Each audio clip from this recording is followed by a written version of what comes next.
I need help! Get in here! I know she keeps a mask in her Is her bag. airway clear? Yes. Check her pulse. Nothing. I'm starting compression. So what happened to her? I don't know. We were just coming up in the elevator. She said it was getting stuffy and she couldn't breathe, and then she just collapsed. Okay, I'm gonna go get a medical bag and call an ambulance. Go. Cassandra, don't die on me.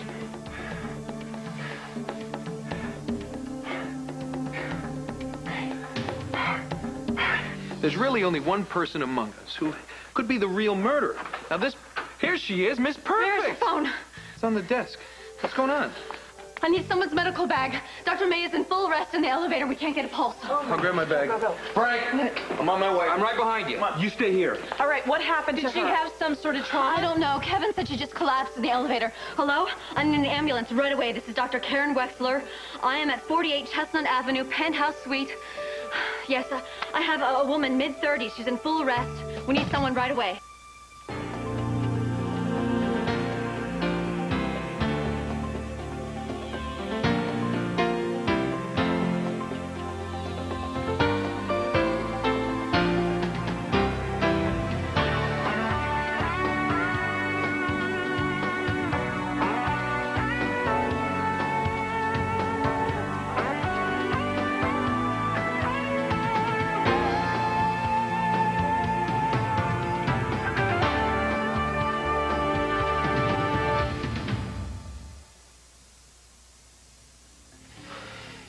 All right, stop. Can you get a pulse? Nothing. Was anything unusual before she collapsed? No, she just dropped. Chris, check her pupils. There's no response. Well? They're fixed and dilated. No, great. She's hypoxic. How long has she been down? Less than 10 minutes. I started CPR immediately. Oh, my God. Lark, you should be inside. What's wrong with her? Is she dead? Yeah, it's better if you don't see this. Just go back in. Frank, we got this. Get her in there. They're doing everything they can. Back inside now. This isn't looking good, guys. Well, we're not giving up. The ambulance will be here any minute. Fine. She's still fixed and dilated. Kevin, take a rest. Come on. Go ahead. Kevin, did she say anything before she passed out? Was she feeling sick? No, we were just coming up in the elevator. She was filling me in on Serena's condition, and then her breathing became labored, and she dropped to the floor. Well, you would have recognized the signs of a heart attack. Yes, a stroke. Or an aneurysm. This wasn't anything natural. She was poisoned. With what? I mean, how could you know that? Because it happened in my book. She was murdered.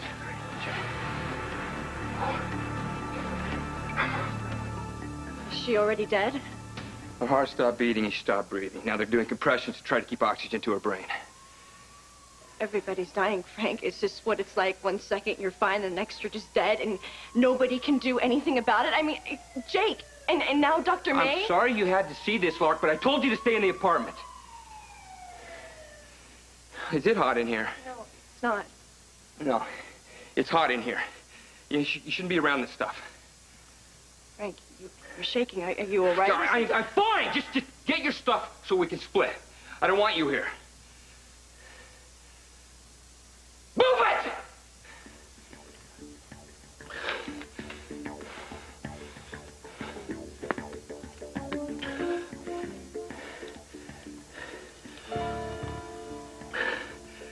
Yeah, it's Frank. I have to see you soon. Then get it ready! I'm coming over.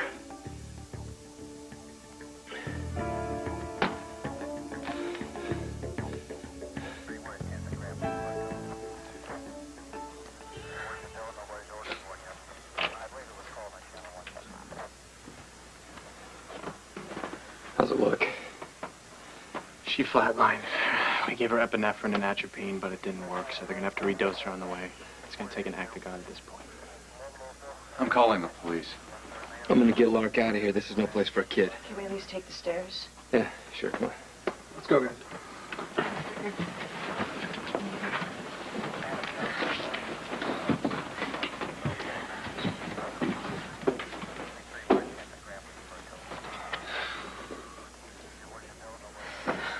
You know, we have years of medical training so we can save people's lives, but yet there wasn't a damn thing that any one of us could have done. Come on, she was gone before we ever got She was a good doctor, She was man. a good person. All of the kids loved her. Great, which is another thing. How the hell are we going to keep this away from Neil and Serena, huh? There's no chance of that.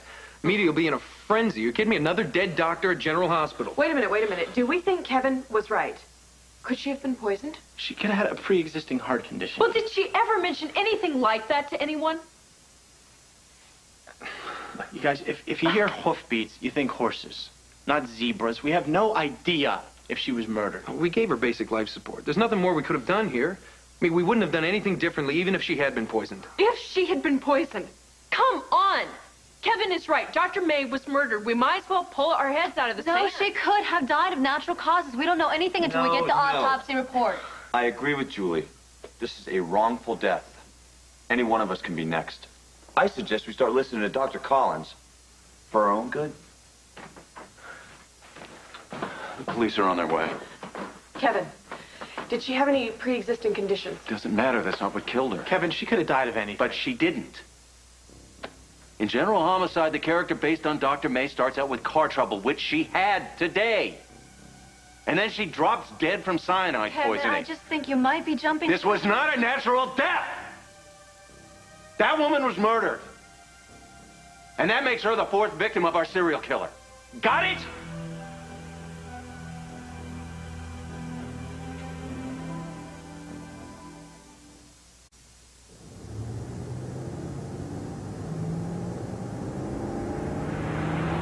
Frank, you are scaring me. This isn't your ambulance.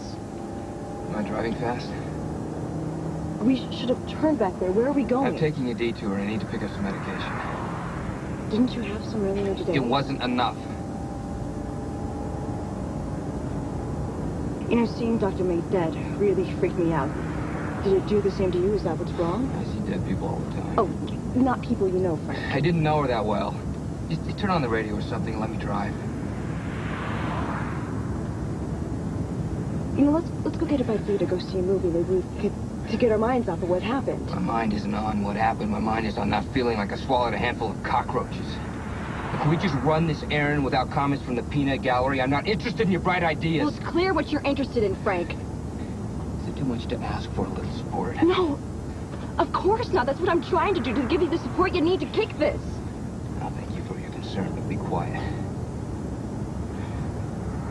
You know, there are clinics, experts you can see for help. I mean, you can use a fake name or something, All you know? you have to do is sit there and go along for the ride. Can you do that? Lark, you're not old enough to see a dead body, but tag along while I go buy some drugs.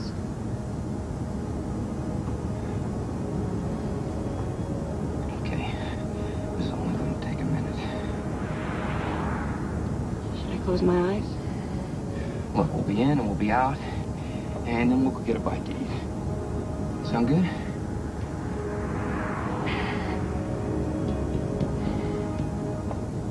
Thanks.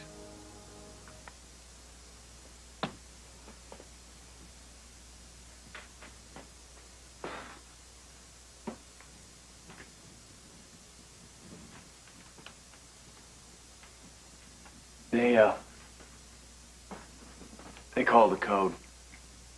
They never got her rhythm back. She's gone. Ellen's at home, so I'm gonna give her a call and tell her what happened to her friend. Julie, black coffee. Don't worry, I didn't poison it. Do hangovers usually begin this quickly? Well, you started throwing back the champagne pretty early.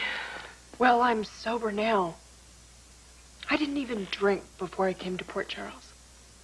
Look what a couple of murders can do for you.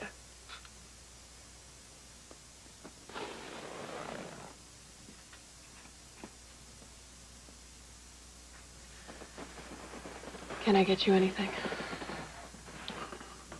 Dr. May's life back. Do you think Kevin was right? Do you think that Dr. May was murdered? She was the fourth victim? Fourth and counting. You a believer now, Scanlon? Ramsey, I think there's a lot of questions that need to be asked. You mean questions we need to ask each other? I can understand how you think this may be related to your book. And I'm not saying that you're wrong.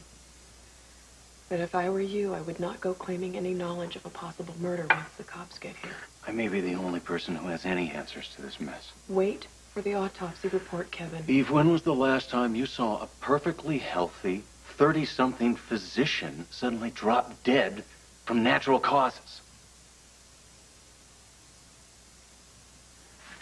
I'd like everyone's attention, please. I think it would be safe if we were to proceed as if Dr. May's death were a murder. Is that a confession? No. And it isn't a joke, either. I'm sorry, but we have to face the facts. In my book, I wrote a detailed account of the murder of every person in this room. Don't you mean to say a fictional account of our deaths, Kevin? Were the deaths of Bennett Devlin, Grace Sullivan, Jake Marshak, and now Cassandra May fictional? Not anymore. I'm assuming that you've all read the book. I suggest that you familiarize yourself with the way that your character dies and then try to avoid any similarities in your life. So now what? I'm supposed to let your book run my life? If you want to live, yes. Okay, well, in your book, my character dies from a drill to the brain. That is exactly how I saved Audrey Hardy's life. So now what do you want me to do, huh? Run screaming every time I see a power tool? Don't trivialize this, Joe. People are dying. I understand that. People died that were close to me, Kevin, because of your... Go ahead, say it. Because of me. Because I wrote that damn book. Right? It's my responsibility, Joe. I'm trying to warn you. Well, you know, short of leaving town, there's not much we can do. I'm just asking you to be careful and be aware. Take what happens to your characters in the book seriously. In your book, Dr. May didn't die in an elevator. No, she didn't. She died by the roadside. But I believe that the autopsy will show that the cause of death will match up with the book. Yeah, but Jake's character didn't die by being hung. Why did the killer suddenly change his M.O., huh? Do you have any theories about that? Devlin's and Grace's murder were very similar to the way their characters died in the book. So was the attempt on Julie's life. Painfully close. Whenever possible, this killer, whoever it is, tries to stay as close to the text as he can. That's where he gets his satisfaction. The attempt on Lucy at the ball was a failure, so he took out his frustration on Jake. Because any kill is better than none. So what you're saying is to be careful at all times, but to be especially watchful for those situations that resemble the book. That sounds like reasonable advice to me. Exactly. You can't take any chances. Wait a minute, my character gets cut down to size. My legs get severed mid-thigh. And you bled to death. Well, thank you very much. I don't need all the details, especially from the hot tamale who needs some cooling off. Your character gets found naked, frozen to death in a butcher's freezer. Well, and you were hung, so do you mean you're gonna scream every time you see a shoelace? No, I just suggest you avoid the frozen food section at the supermarket. Oh, and Matt, you were electrocuted. Are you gonna give up electricity? Hey, if I can dodge a bullet from my brother, I can get past whoever this nut job is. You know, you guys can act brave, and you can blow it off like it's all a joke. But I was poisoned in the book, and someone tried to kill me that way. So I'd suggest we start listening to what Kevin is saying. I'm not trying to start a panic. I just want you all to be safe. Then why not tell us who you based the character of the killer on, so at least we can be on the lookout? Because the killer I created in my book is a complete figment of my imagination. I never modeled the character on anybody. You know what, Kevin? That's exactly what you think. But there's obviously somebody out there that based themselves on your portrayal. And I know I don't need to tell you this, but the human psyche is full of surprises. So maybe you need to dig a little deeper and figure out who the hell this lunatic is that you molded your character after.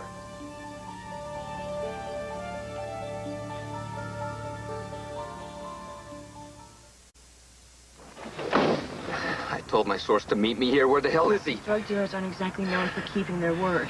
Look, I know you don't want to be here. I don't particularly want to be here either, but I don't have a choice. Frank, listen to me. You have options, all right? Save me the lectures. And I don't know what you're so bent out of shape about. It's not like you're not used to being around drug dealers. When I got caught smoking a joint, you were so angry, I thought your head was going to explode. Why is what you're doing okay? DL-56 is not a recreational drug. It's a medication. And you, of all people, should be glad that I'm taking it. It's keeping me alive. We both know that if anything happens to me, your butt's going to end up right back at the juvenile center. If you keep taking it, I'll end up there anyway. I'm adopting you, Lark. What more do you want from me? Cut me some slack. I'm doing the best I can. Before you started taking the DL-56, your best was pretty amazing. Right, I used to complain when you told me what to do, but the fact is, it felt really good to have somebody want to take care of me.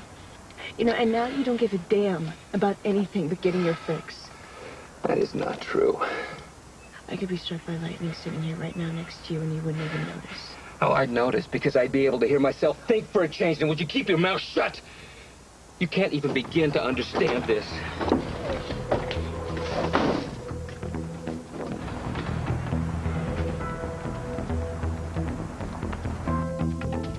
You're free to go.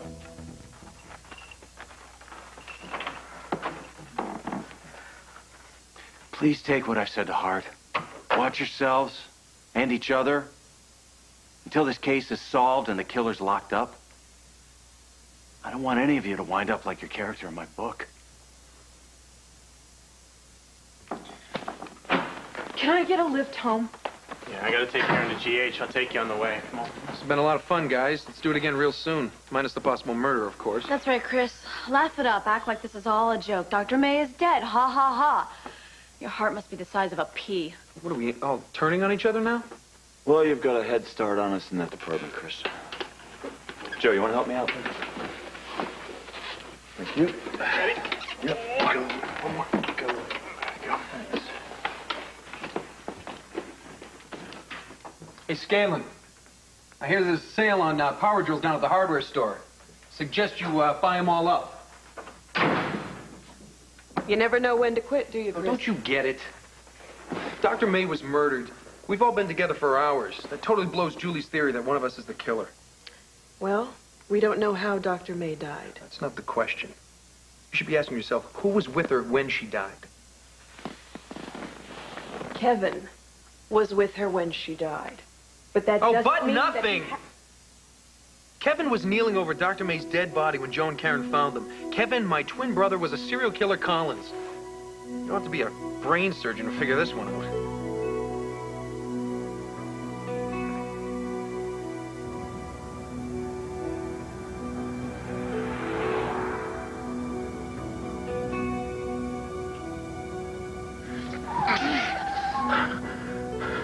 Well, it's about time you noticed. What's a fella have to do around here to get a little attention? You are not real. You know, is that all the thanks I get for trying to help? I don't need your help with anything. Oh, God, what's happening to me? You are dead, Ryan. You do not exist. Dead to the rest of the world, Kevin. But never to you, brother. Can we dispense with the shock to disbelief? The, oh my God, am I crazy routine? Lie to everyone else, but don't you lie to me. I haven't lied to anyone. You just made this killer up out of thin air. It's almost funny. He's a complete figment of my imagination. And you got a lethal imagination. No wonder you're running from it. Save yourself the couch time, Kevin. Admit what's in your gut. How am I supposed to know who the real killer is? Good. That's exactly what you should be asking yourself.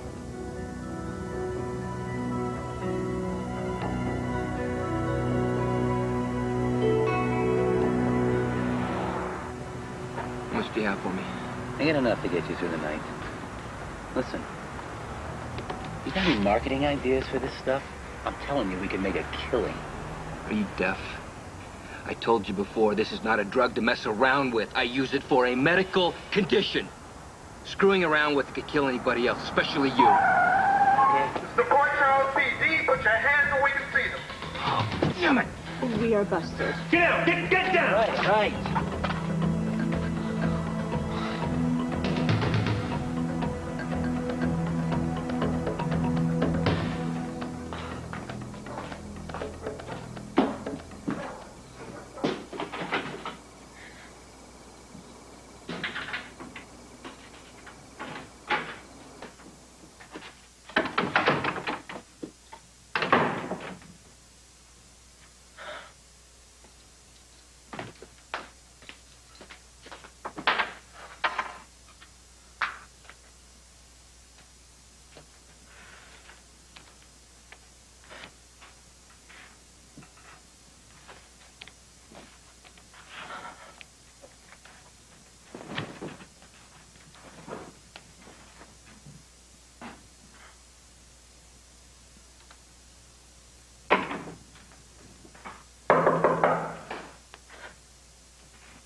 Detective. Julie. What do you need? Is there something about Dr. May? No, we're still waiting for the forensics report to find out what happened to her. Well, then what can I do for you? Well, Julie, we've got a latent fingerprint on that threatening note found in Lark Madison's backpack.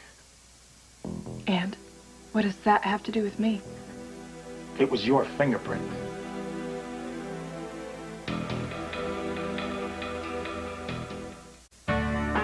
This is Kevin Newman. Tomorrow, legendary rock star Roger Daltrey performs live in New York Central Park, plus chef Emeril Lagasse. All that tomorrow on Good Morning America.